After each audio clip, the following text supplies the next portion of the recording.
What's good, YouTubers and YouTubettes? This is JB Sports back again with another one. First of all, I want to give a shout out to all the mothers out there. Happy Mother's Day from JB Sports. Hope all you women have a lovely and special Mother's Day. Let's get to the boxing here. First of all, let's talk about J-Rock upsetting Jarrett Hurd. We're going to talk about that fight. That fight there is basically, to me, Jarrett Hurd got exposed, man.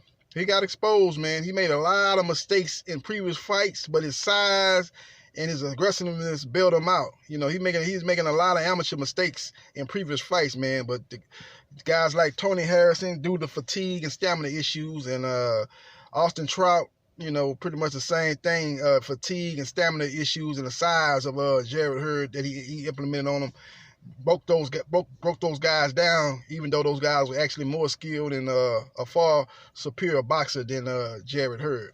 But J-Rock, you could tell he did his homework on that fight. He said, look, I cannot back up and run and get on my bicycle the whole fight. The guy's just too big. He's going to walk me down and wear me out due to my, having to move a lot, which is wears the guy out because he's doing a lot of moving, and then his physicality and his pressure. And then when he finally catches up to you, his body shots and his accumulation of punches usually is going to end up getting me out of here. So J-Rock stood in the phone booth, went toe-to-toe with Jarrett Hurd, and basically beat Jarrett Hurd at his own game, man. Didn't back down and, fought the fight, like I said, in the phone booth, landed the harder, cleaner, sharper punches, went to the body very well early in the fight. It was quiet as kept. He went to the body very well in the first half of the fight. The commentators, them Fox commentators, man, they got to do better. Lennox Lewis, man, you a former world champion, man, a Hall of Famer. You should be doing better than what you're doing. The guy Goosen, man, you guys just be missing a lot of subtle things happening in the fight, man. You guys just are not noticing it or just failing to bring it up. But you guys was wondering why Jarrett Hurd was not his physicality was not more of a factor. His size was not more of a factor. His aggressiveness and his overall size was not a factor in the fight. The reason why it wasn't a factor in the fight was Jarrett Hurd did a good job of investing in the body early in the fight. He did a lot of good body work early in that fight, and I think it took its toll on Jarrett Hurd in the second half of the fight, because he was basically arm punching in the second half of the fight. He was throwing punches, but they didn't have any kind of sharpness or crispness to his punches, and that was due to the body work of J-Rock. Fought a beautiful fight, man. Also used his jab good, even though Jarrett Hurd had the longer reach. He had a 76-inch reach advantage too. I think J-Rock had a 68-inch reach advantage or something like that, or maybe a 72. Either way it go, Jarrett Hurd had the longer reach, but J-Rock was actually able to land the most significant and cleaner jabs in the fight.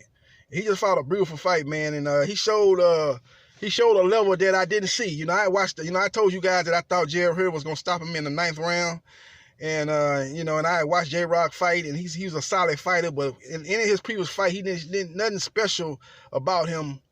Watching him fight, man, he didn't show anything about elite level ability in any of those fights. A lot of people saying, well, when he fought Jamal Charlo, he's beaten Jamal Charlo before he got caught. Not really. I didn't see that fight. I saw that fight as a very competitive fight, very close fight before he got clipped. It wasn't like J-Rock was just dominating Jamal Charlo. That wasn't the case. He had his moments, and Jamal had his moments. It was a very competitive, high-level fight until Jamal Charlo put him to sleep. So, and then you look at the fights he had after that. He fought Gasha. Gasha gave him problems. He was able to pull away in the second half of that fight, but he didn't look that great against Gasha.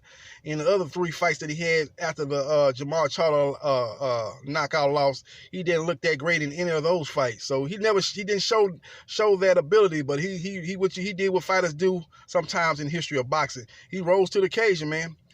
Obviously, him going to snack, that made him much stronger. He was able to go toe to toe with Jarrett Hurd, and I never would have saw that coming, man. He was actually backing up. He was actually backing up Jarrett Hurd a lot of times in that fight. I would say he probably backed up Jarrett Hurd more than Jarrett Hurd backed up him. Actually. You know, especially in the first half of the fight, he actually backed up, but he backed up Jarrett Hurd way more. In the second half of the fight, Jarrett Hurd was able to kind of back him up a little bit more. But overall, I thought J-Rock was able to back him up, and that's one thing Jarrett Hurd can't do. He's not a great fighter backing up. He's not a great fighter backing up, man. He's a guy that likes to back you up and have you against the ropes and putting his size and his accumulation of punches on you. But J-Rock did a good job of scouting him and said, hey, I'm going to back this guy up.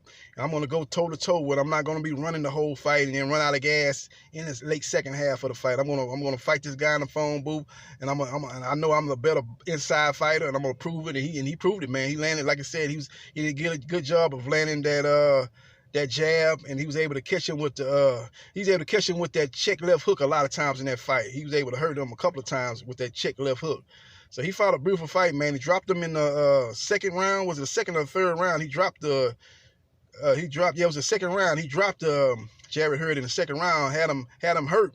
Jarrett Hurd was able to get up, and he fought on. And it got to a point in the fight where Jarrett Hurd, after the knockdown, Jarrett Hurd started really applying a lot of pressure to J-Rock. He was thinking, oh, okay, hit a Jarrett Hurd we all know and love, man. This guy's putting the pressure on the guy.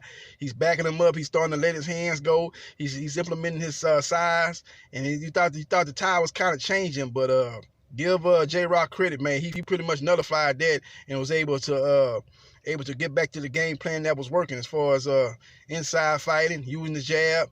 Get him. And then when they were on the outside, man, he actually made Jarrett Hurd look silly out there, man. When they fought in the middle of the ring, he was able to use great head movement. Every time Jarrett Hurd would try to throw that jab, he would slip to the left or slip to the right and make a miss on that jab, man. He was able to turn Jarrett Hurd in that fight, man. Get Jarrett Hurd out of position, man. He showed that he was a better inside fighter, had the much better footwork, the better jab, just a better all-around fighter, man. So Jarrett Hurd's going to have to make a whole lot of adjustments in the rematch. He said after the fight that he's all for the rematch, so he's going to have to, learn how to use his jab a little more. I guess that's what his corner was trying to, what he was trying to do before this fight in the Wellman fight. He was trying to show that he could box a little bit. And I think his training them knew that he had to show a different side. They knew that this style of fighting was days with numbers for him beating elite fighters, man, because you wasn't really winning off skill. You was winning off size and accumulation. You getting there with a fighter that can handle your size and can go with you punch for punch and have a high skill level than you, you're gonna be in trouble. So, and that's what's the case. So we'll see what happens, man. He's gonna have to make an adjustment, man. He's gonna have to work on his footwork, use his jab, implement some head movement when he get inside, and actually learn how to work on the inside a little bit better, man. He was smoking a lot of his punches, and a lot of his punches didn't have the accuracy on him because he was just swinging and he wasn't looking. That's another thing he was doing. He was getting hit with shots because he wasn't looking. He was looking down, throwing punches, and leaving his chin in his head wide open for J-Rock punches. Man, he's gonna have to always keep his eye on his opponent. Even if he is looking down, he's got to have his peripheral where he's knowing what the guy's doing and what punch is coming, man. He was looking down like he was oblivious to the punches that were coming toward him. He's going to have to do better than that. So we'll see what happened, man. This is just a quick take on my opinion on what happened with the fight. Great win for J-Rock. He's the unified champion at 154 pounds, and we'll see what happens, man. That's what happens, man. A lot of people want to see Jermell Charlo and Jarrett Hurd fight, but both of them guys have took losses. That's why when a fight is hot and the fight is clamoring by the fans to be made, you got to make that fight and quit trying to let fights marinate, because what happens in boxing is upsets happen.